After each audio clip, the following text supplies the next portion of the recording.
Hi, I'm Sam Silverstein, and I really have a treat for you today. I'm sitting here with Philip Van Hooser. Now, I've known Philip for a long time. We're great friends. But Philip is a master when it comes to leadership. He understands what it takes to be a great leader. He understands what it takes to develop great leaders and what happens in an organization when you build an organization about great leadership. Philip? Thank you, Sam. Appreciate it. Thanks for being here. This is great. So I just kind of want to pick your brain a little bit, and I want the people that have the chance to enjoy my message around accountability to be able to attach it to what you teach on leadership. And it's because accountability is leadership. No question about it. Yeah. And I want to start off, though, with, I want to jump right in with, what do you see as someone who's worked with a lot of leaders, developed a lot of leaders, from the frontline standpoint, from the individual worker's standpoint? What's the biggest mistake their leader makes from their vantage point? There's a lot of mistakes that a leader can make relative to the frontline folks. There's no question about that. But your question was, what's the biggest mistake?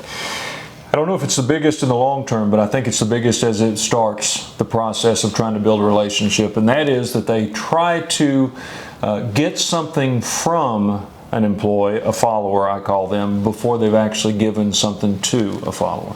You've got to give your time, you've got to give your energy, you've got to give your interest in them to build that relationship before you can expect them to follow. Now remember, I believe that, and you know this, I believe there's a significant difference between management and leadership. Management or supervision, we'll use those interchangeably right now. Management, managers or supervisors, we've got to work for them. That's the deal.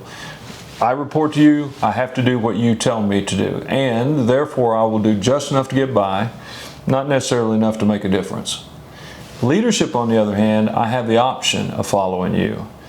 And if you have invested in me, if you have built that relationship, or at least attempted to build that relationship, then I'm much, much more apt to spend the time in going above and beyond. And so the first and maybe the initial, possibly the biggest mistake that leaders make is they don't invest up front in developing that relationship. They hope that it will develop in real time when they need the followers to respond. Okay, so you've brought up several things, and you know, if you've been following me, when I talk about accountability, you're never going to be accountable to someone that you don't have a relationship with, right? And that word was laced off. That was one of the first words you said. It was one of the last words you said.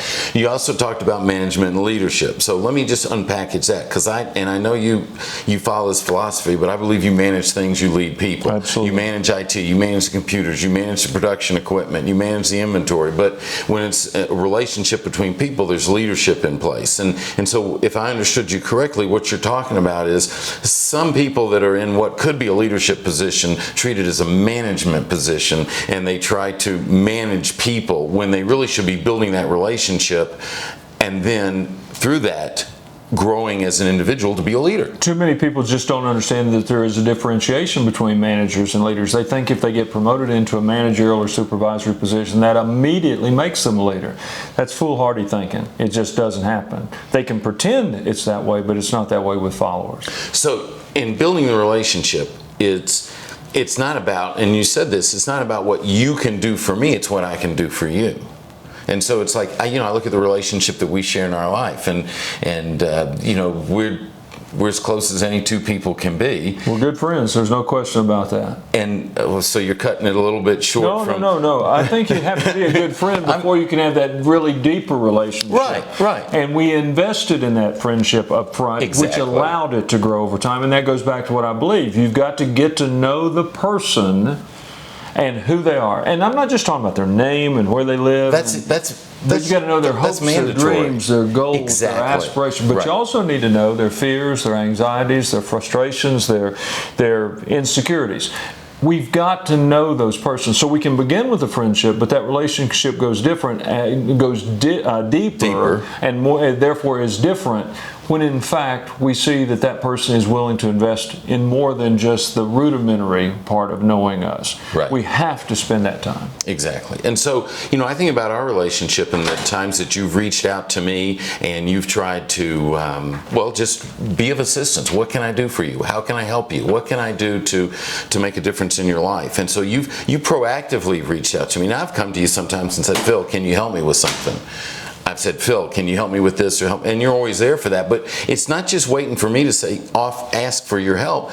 You proactively help. And as a leader in an organization, and this is what accountability comes down to. It comes down to those commitments that we make to people. And that commitment is to help those people be better, help them reach their goals, help them achieve what it is that they're trying to achieve, which doesn't happen if, as you said, you don't get to know what it is they're trying to achieve. That's exactly right. First things first. You cannot rush the process. I always think about it this way. If I'm going to get married, I don't propose on the first night that I have met some people. Now, I know that does happen in Las Vegas or elsewhere. I know you tried to do that, well, but that's a separate story. I would have been smart to do that, yeah, okay. But it probably wouldn't have worked. Yeah. What we have to do is we have to date for a while. We have to get to know each other. We got to see what the compatibility is or isn't. We've got to then understand, once we realize that there's a level of compatibility, we've got to realize, do we have shared goals and values and purpose for the future? And then, and only then, can we then come together in a really special way and start working together toward that end goal. But Phil, man, you're spinning my head. That just sounds like it's going to take a lot of time. I've got production I got to take care of. I've got reports that need to be done. I got to get my job done. And quite frankly, I hired you to get your job done. I just don't have time to go dancing with you. Well, I'm just going to tell you that your job is not done unless you build a relationship with the person. Oh, you can touch all the bases. It's kind of like turning your homework in, but you only did it halfway, but you only did it so you could turn your homework in when in school. On the other hand, what'd your mom and dad say? What'd your teacher say? You get out of something what you put into it. And I believe with all my heart, we've talked about this in different times. I believe that I will sacrifice one thing on this end to build a relationship with somebody else on the other end. A lot of people say, but I want to do this. Well, there's a lot of things I want to do, but I've got to prioritize what those relationships with followers are. Because if I don't, then when I need those followers the most and need to count on them the most, quite frankly, I won't be able to. Exactly. And so what we're saying is it's people first and project Absolutely. second. Always, never a question about that. When we put people first, then what's going to happen is that they know we put them first, and then they'll put the project first. They'll put the productivity first. They'll put the excellence in whatever it is their job responsibility is. Or the customer, or their fellow workers, or their teammates, or even their leader. Exactly. So, what's one or two things as a leader that I can do to get to know my people better and build those relationships? Every circumstance, every situation is different. We know that. We understand that. But if you're talking in general, broad, sweeping strokes, there's two or three things. Number one, just spend more time with them. The more time we spend with our followers, the more they let down their guard. I don't care who you are, etc. Employees will change if their boss or their boss's boss comes around periodically. They're going to change. They're going to change the behavior. They're going to change the way they stand, the way they walk, the way they talk, the way they work. On the other hand, if those bosses, whatever level we're talking about, are present more often, then people tend to relax and become themselves. Get to know them by spending more time with them. Opportunities for discussion, opportunities for conversation will come out of that. So that's one thing. The second thing is spend time in communication. I always tell people, the leaders that I talk to, occasionally I'll get this telephone call, maybe you do too. Phil, we'd love to have you come talk to our leaders. We definitely need it, but we don't have any money, we don't have any time, we don't have any intention of actually doing that. So what would you tell us we need to do if we don't have money, time, or intention? I'm committed to the development of leaders at every level. And even if people can't hire me or won't invest in their people, I still want to give them something they can use. So here are the two things that I say. If you really want to get to know your followers better, I include employees, of course, in that. If you want to get to know your followers better, number one, always improve your communication. Work constantly on improving communication. And the best improvement in communication that you can use is to listen more and listen more effectively. The more we listen... That takes time. It takes time, right, energy, and intention. Exactly. Remember, I believe in being an intentional leader, not an accidental or incidental leader. Let me talk about that for a second. If you're an accidental leader, and occasionally people are, it means you stumble upon something. You did something right accidentally. It wasn't planned. You said the right thing in the right way at the right time once. Unfortunately, you probably won't do it again. it was accidental. If it was incidental, there was an incident where you were prepared for in some way and you responded appropriately.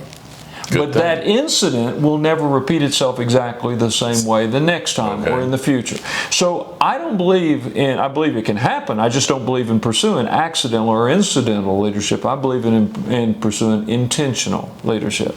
And that means when I get out of bed, and I am not exaggerating when I say this, when I get out of bed or when I get out of my vehicle in the parking lot to go into the office or go into the shop or wherever it may be, I say to myself, it's on.